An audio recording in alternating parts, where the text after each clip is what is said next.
I think that's one of the things I'm really looking forward to coming up, is being able to punch Miz in the face. Now that you're back, what are your goals in terms of opponents, things that you want to do? Is there set things that you want to achieve in this run?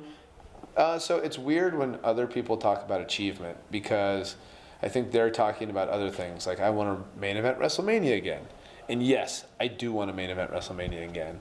But more so, I look at this from an artistic perspective of, I've always tried to evolve as a wrestler, right? As like, I want to paint the perfect picture. The problem is there's no such thing as a perfect picture. And you keep changing what your idea of a perfect picture is.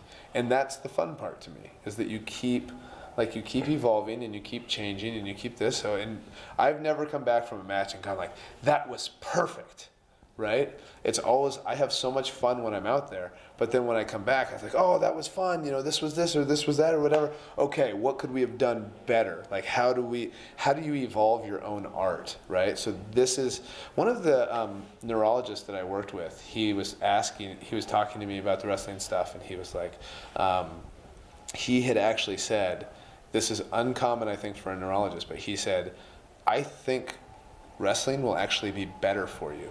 Like, because he said, you're a very intelligent person. What are you doing with your intelligence?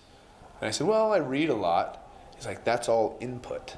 That's not like spitting things out and you're like creative and you're this. And he said, I can tell when you talk about wrestling, you get this passion about it and you have these creative ideas about it. And like, that's where you use your intelligence. Now, this is the thing.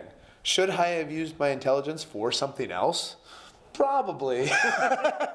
But that's just how my brain works now that I'm adult, and I believe you can change it if you want to, but like he said, that using your brain in that capacity makes you happier and makes your life better. And so I think like it would be a disservice not to clear you to wrestle and allow you to do this thing that you can tell is so engaging for your brain. When you were the GM, one of the biggest moments was when The Miz is talking to you and talking smack, and it became this big thing. Everybody was talking about it, and now that you're back, it's one of the big things people want to see is you and The Miz. And do you think that like when that happened and he does that promo and talking smack, although he's saying stuff that is maybe infuriating to you, was it one of those things where you kind of going, this is great to see some fire from this guy, that's like, you know, he's kind of stepping up at that point? So I don't think it was ever a question of Miz stepping up.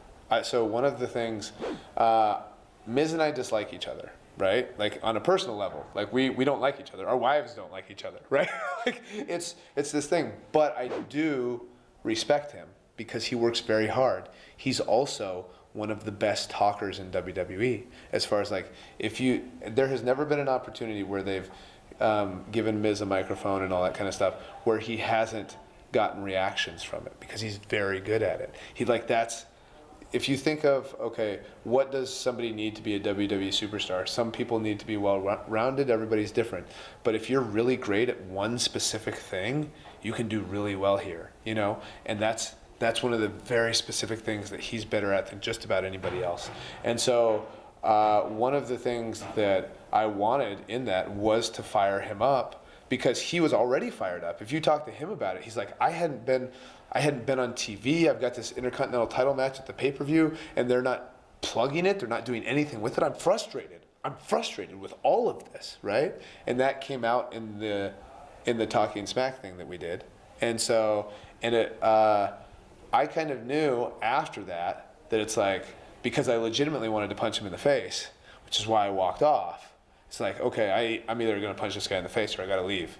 And so I leave, and then I thought afterwards, I was like, man, I actually was like, this is good. This might make them clear me, because people are going to want to see this. That's what I thought. And then WrestleMania comes and goes, and it's like, nothing happens, and then, you know, so whatever. But yeah, I think that's one of the things I'm really looking forward to coming up, is being able to punch Miz in the face.